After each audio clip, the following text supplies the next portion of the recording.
Okay, good evening, everyone. Back again with me, Seren. And tonight I want to continue watching a video from Pastor Ezra Storo, who provides arguments against the claims of several Islamic polemicists that there's a prophecy for Muhammad, their prophet, in the Bible. And as you know, at the time I only made a short video, and this is a continuation of that video. I mean, this video is the same video that I have watched with the thumbnail title exposing the stupidity of Muslims that Jesus prophesied Muhammad. And let's watch it together. Itu kan Yohanes 14 ayat 6. Ya. Satu ayat setelah itu. 17. Yohanes 14 ayat 17. Yaitu roh kebenaran, dunia tidak dapat menerima dia sebab dunia tidak melihat dia dan tidak mengenal dia. Namun Okay, John chapter 14 verse 17. kamu mengenal dia sebab ia menyertai kamu dan akan tinggal di dalam kamu. Ini konteks dekat Yesus bicara pada murid-murid. Betul. This is a close context. Jesus was speaking to his disciples, correct? Kamu mengenal dia. Ya. Kapan Petrus kenal dia? Gitu. You know him. When did Peter know Muhammad? It's like that, right? Rasul Yohanes kenal Ya. Muhammad. Kapan? Ya. Ini sudah kacau dia. Ya. Terus When did the apostle John know Muhammad? This is really messed up. Terus dia menyertai kamu. Then he is with you. Kalau dia di sini itu adalah Muhammad, berarti Muhammad menyertai Yohanes, Ya. Muhammad menyertai Petrus, Muhammad menyertai. Pertanyaannya sejak kapan? Oh, sejak kapan? Ya. Dia aja belum muncul, bagaimana dia bisa menyertai kan? Ya. Then he is with you. If he is here, in this verse is Muhammad, meaning Muhammad dwelleth with John, Muhammad dwelleth with Peter. The question is, since when? While Muhammad has not appeared. How can he dwelleth? Ya, ya. Dan yang lebih fatal adalah dan akan diam di dalam kamu. Oh la la, what the hell is this? And what is more fatal is shall be in you. Apakah Muhammad ada di dalam hati Petrus, Yohanes, Yakobus, ya? Nah, Ya, ya. Thomas dan lain-lain? Is Muhammad in Peter's heart, John, James, Thomas, and others? Itu kamu di situ diperluas kepada seluruh orang percaya. Apakah Muhammad menyertai seluruh orang yang percaya kepada Yesus? Ya. Dan Muhammad ada di hati semua orang yang percaya kepada Yesus? Ya. Itu menjadi tidak memungkinkan, ya. Sekarang And if the verse is extended to believers, does Muhammad dwell with all those who believe in Jesus? Does Muhammad in all the hearts of those who believe in Jesus? And it becomes impossible. sekarang tadi kan saya bilang konteks, tadi kita maju satu ayat. Ya. Sekarang coba mundur ke ayat 14. Jika kamu mau minta sesuatu kepadaku dalam namaku, aku akan melakukannya. Pasal 16. 16. Pasal 16 ayat 14. Oke. Kita maju ke pasal 16. Ayat 14. Now we go back to verse 14 again. Chapter 14, chapter 16, verse 14. We move on to chapter 16. Ya. Ia akan memuliakan aku sebab ia akan memberitakan kepadamu apa yang diterimanya dari aku. Jadi Parakletos itu akan memuliakan aku, memuliakan Yesus. So the Parakletos will glorify me, glorify Jesus. Muhammad memuliakan Yesus kah? Oh ya. Dia Does Muhammad glorify Jesus? tidak pernah ketemu Yesus. Bagaimana ia memuliakan Yesus? Ya. He never met Jesus. How did he glorify Jesus? Tapi begini, Pak Esa. Walaupun dia nggak ketemu kan, kalau dia tahu kemudian hari kan dia bisa kisah kayak kita kan memuliakan Yesus walaupun kita nggak ketemu kan. Ya. Tapi yang disebut memuliakan sekarang ini, misalnya ini ada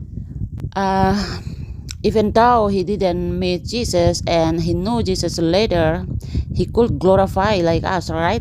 even though we didn't meet Jesus, but we glorify Jesus, right? But what is called glorifying is, Ada Pak Prabowo ya, Ya. dia presiden. Lalu for example, there is Mr. Prabowo. He's a president. saya menghormati dia. Pak ini menteri yang hebat. Then I respect him. Oh, Sir, this is Sir, a great minister. Itu walaupun memuji Bapak hebat, tapi dia presiden disebut sebagai menteri. Itu bukan penghormatan, pemerintah penghinaan, itu menurunkan. Ya. Even though praising the Sir is great, but he's a president and is called a minister. That is not a respect, but an insult, a lowering. Yesus adalah Tuhan. Sedangkan Muhammad memuliakan dia hanya sebagai nabi. Itu sebenarnya merendahkan seseorang. If Jesus is God, while Muhammad glorifies him only as a prophet, that's actually demeaning someone. Pak Prabowo, Bapak ini menteri yang hebat. Dia bisa tersinggung, dia bukan menteri itu. Betul. Dia presiden, ya. Nah, Sir Prabowo. Wait, I repeat, ya. terus hanya merendahkan seseorang. Pak Prabowo, Bapak ini menteri yang hebat. Dia bisa tersinggung, dia bukan menteri itu. Betul. Sir Prabowo is great minister. He can offend it. He's not a minister, right? Ya, presiden, ya. He's a president. Nah, terus Then dia memuliakan aku terus. Ia akan memuliakan aku sebab ia memberitakan kepadamu apa yang diterimanya dari aku. Ada data apa Muhammad menerima dan melanjutkan pengajaran Yesus? is there in data that Muhammad accepted and continue the teachings of Jesus? Data apa Muhammad melanjutkan dan menerima pengajaran Yesus? Nah, ini nih jadi pertanyaan nih buat mereka nih, Pak. Justru yang terjadi adalah ajaran dia kok lain dari Yesus aja. Oke. This is a question for them, but what happened was that he had other teachings. He had other teachings from the teachings of Jesus or what Jesus taught. Kalau dia memang adalah yang dinubuatkan di sini, kok kita tidak menemukan ada ciri ajaran Yesus seperti dalam kitab suci yang dilanjutkan oleh beliau? Ya, malah beliau mengajarkan banyak hal yang lain. Ya. Yang bukan hanya berbeda tapi bertentangan. Iya. Ya, nah itu repot.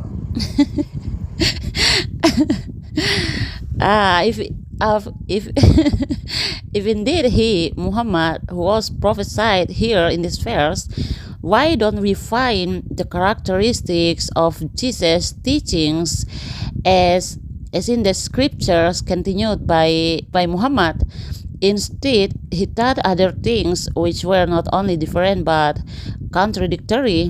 That's troublesome. Oke, sekarang di pasal 14 maju ke ayat 26. Okay, now in chapter 14 and go to verse 26. Ayat yang ke-26.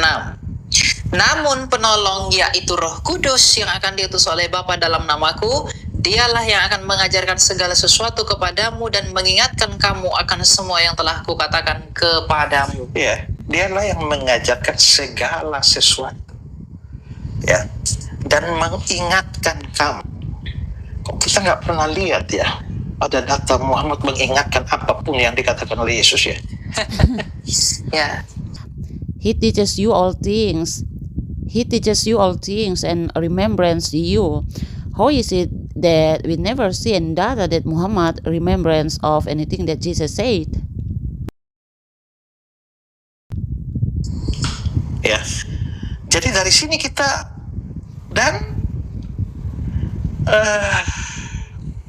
itu tadi pasal 14 ya. 14 ya. Coba sekali lagi ayat 26. Okay, that's all for now, guys, because as you know, my memory card is limited. And we will meet again in the next part. And the point of the discussion in this video is that there's no prophecy of your prophet Muhammad. Okay, I repeat to you. There's no prophecy of your prophet Muhammad in the Bible. Wake up from your dreams. Don't fantasize too much. Wake up, wake up, wake up. Your prophet has nothing to do with the Bible. Arab prophets will definitely remain for Arabs and will always be for Arabs only. Don't dream. Ask your Allah subhanahu wa ta'ala, is Muhammad really a prophet or not? When did your Allah subhanahu wa ta'ala speak directly to him? Ask your Allah subhanahu wa ta'ala. And my last word, if a prophet cannot save himself, how can his followers be saved? Think healthy, okay? Thank you.